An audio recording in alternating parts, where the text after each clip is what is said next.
Perkenalkan, nama saya Nika Milana Vegayanti, NPM 192. Di sini saya akan menjawab soal nomor 1, yaitu dalam kondisi apa strategi dual extension disarankan. Strategi dual extension disarankan dalam kondisi tertentu, seperti yang pertama, produk yang ditawarkan harus memiliki daya tarik yang universal, yaitu mampu memenuhi kebutuhan atau keinginan konsumen di berbagai negara tanpa memerlukan modifikasi. Yang kedua, strategi ini cocok ketika budaya preferensi konsumen di pasar sasaran mirip dengan pasar domestik, artinya selera konsumen dan kebiasaan konsumen tidak terlalu berbeda, sehingga produk dapat diterima langsung. Yang ketiga, regulasi dan standar internasional harus relatif seragam, sehingga produk tidak memerlukan penyesuaian teknis atau label khusus untuk memenuhi kebutuhan di setiap negara. Dan yang keempat, strategi ini lebih efektif jika brand sudah kuat secara global. Konsumen di pasar baru sudah mengenal merek sehingga pesan pemasaran yang sama tetap efektif. Soal selanjutnya akan dijelaskan oleh rekan saya. Itu, perkenalkan, nama saya Ikan Agus Karisma Wijaya, NIM 208. Di sini saya akan menambahkan sedikit terkait pernyataan dalam kondisi apa strategi dual extension disarankan.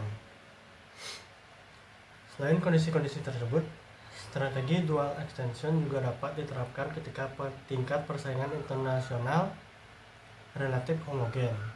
Artinya, pesaing di berbagai negara menawarkan produk dengan spesifikasi dan konsep pemasaran yang serupa, sehingga perusahaan tidak perlu melakukan diferensiasi berbasis lokal.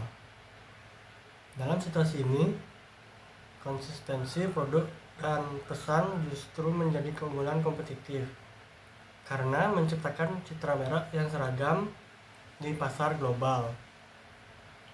Strategi ini juga dapat relevan pada pasar global yang terintegrasi, terutama akibat globalisasi, kemajuan teknologi, dan digitalisasi. Akses informasi yang luas membuat konsumen di berbagai negara hampir memiliki ekspektasi sama terhadap produk tertentu, terutama produk teknologi, fashion global, dan produk gaya hidup. Media sosial dan iklan digital lintas negara memperkuat efektivitas promosi yang sama di berbagai pasar. Dari sisi manajerial, dual extension mempermudah pengendalian dan koordinasi pemasaran internasional. Perusahaan dapat memusatkan pengambilan keputusan, mengurangi kompleksitas operasional, serta menjaga konsistensi kualitas dan pesan merek. Hal ini sangat menguntungkan bagi perusahaan yang ingin melakukan ekspansi cepat ke banyak negara sekaligus. Namun demikian, strategi dual extension juga memiliki keterbatasan dan risiko. Jika perusahaan gagal mengenali perbedaan kecil tetapi krusial dalam budaya, bahasa, atau preferensi konsumen, produk dapat kurang relevan atau bahkan ditolak oleh pasar lokal.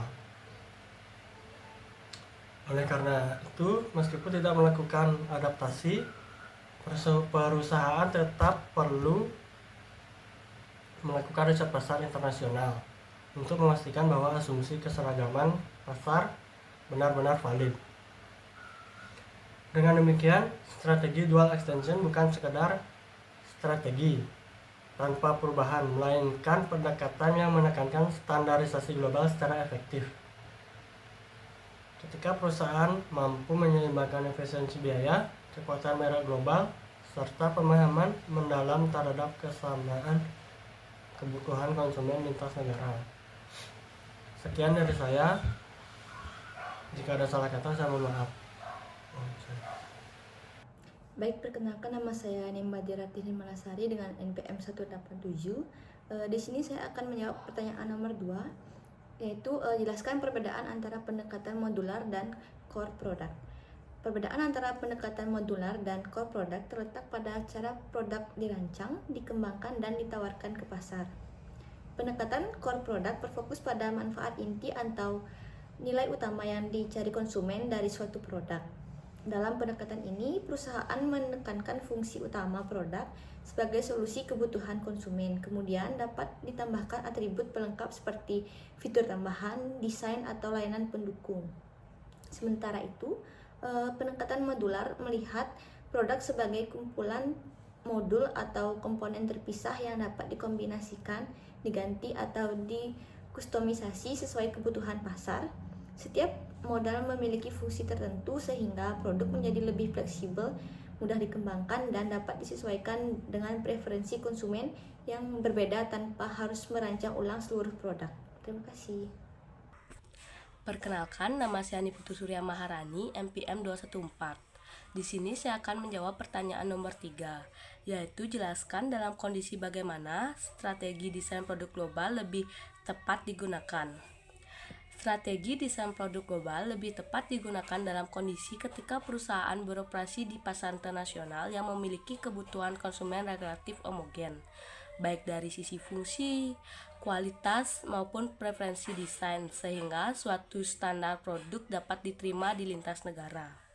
Strategi ini efektif apabila perbedaan budaya, regulasi, dan daya beli antar pasar relatif kecil atau dapat disesuaikan tanpa mengubah desain inti produk, misalnya melalui kemasan atau fitur minor. Selain itu, desain produk global cocok diterapkan ketika perusahaan mengejar efisiensi biaya dan skala ekonomi, karena standarisasi memungkinkan pengurangan biaya riset, produksi, dan distribusi. Strategi ini juga relevan bagi perusahaan dengan citra merek global yang kuat, di mana konsistensi desain menjadi sumber keunggulan kompetitif dan simbol kualitas internasional. Dalam konteks persaingan yang ketat dan siklus hidup produk yang cepat, desain produk global membantu perusahaan mempercepat time to market serta menjaga konsistensi inovasi di berbagai pasar. Demikian jawaban dari saya, terima kasih. Perkenalkan, nama lengkap saya Maria Adriane Krisanti dengan NIM 239. Yang keempat, biaya apa yang dapat muncul saat mengadaptasi suatu produk untuk diluncurkan di pasar luar negeri? Mengadaptasi suatu produk untuk diluncurkan di pasar luar negeri melibatkan berbagai biaya yang dapat signifikan dan beragam. Yang pertama, perusahaan perlu mengeluarkan biaya untuk melakukan riset pasar yang mendalam guna memahami karakteristik dan preferensi konsumen lokal, termasuk perilaku belanja, kebutuhan spesifik, dan kecenderungan budaya yang dapat mempengaruhi seleksi produk. Yang kedua, terdapat biaya pengembangan produk yang mencangkup modifikasi desain, fitur, dan spesifikasi teknis agar sesuai dengan standarisasi dan regulasi negara tujuan, seperti sertifikasi keamanan atau kepatuhan lingkungan. Yang ketiga, perusahaan seringkali harus menyesuaikan strategi pemasaran yang bisa mencangkup biaya untuk membuat konten iklan yang relevan, merancang kemasan yang menarik, serta menerjemahkan dan menyesuaikan pesan pemasaran ke dalam bahasa lokal dengan mempertimbangkan nuansa budaya. Biaya logistik juga menjadi faktor penting, meliputi pengangkutan barang, penyimpanan, serta biaya yang terkait dengan saluran distribusi baru.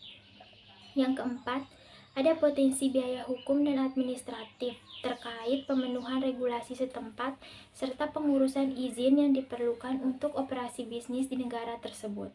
Semua biaya ini perlu dianalisis secara cermat agar peluncuran produk dapat berlangsung sukses dan menghindari risiko kerugian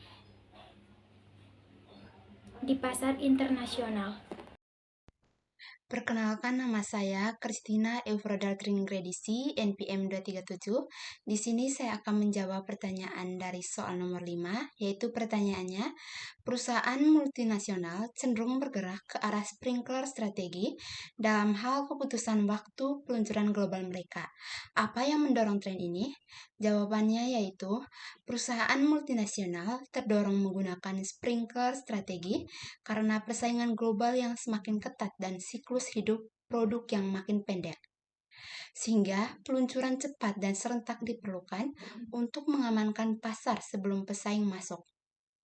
Selain itu, homogenisasi selera konsumen kemajuan teknologi komunikasi, serta efisiensi biaya melalui skala ekonomi membuat strategi ini lebih efektif dibandingkan peluncuran bertahap. Sekian dan terima kasih. Baik, perkenalkan nama saya Sintiawati dengan NIM akhir 215. Di sini saya akan menjawab pertanyaan nomor 6, yaitu apa kelemahan menggunakan seluruh negara sebagai tempat uji pasar untuk produk baru yang akan diluncurkan secara global atau regional. Menggunakan seluruh negara sebagai uji pasar untuk produk baru memiliki kelemahan utama, berupa eksposur risiko global yang sangat besar, karena kegagalan produk langsung berdampak lintas negara, sehingga biaya koreksi, penarikan, kerusakan reputasi melonjak drastis, sementara perusahaan kehilangan kesempatan pembelajaran bertahap untuk penyempurnaan desain, harga, dan positioning. Di saat yang sama, perbedaan budaya, regulasi, dan referensi lokal sering tidak terdeteksi sejak awal, serta beban koordinasi supply chains dan pemasaran global yang harus matang serentak meningkatkan kemungkinan kesalahan eksekusi. Baik, sekian dari saya. Terima kasih.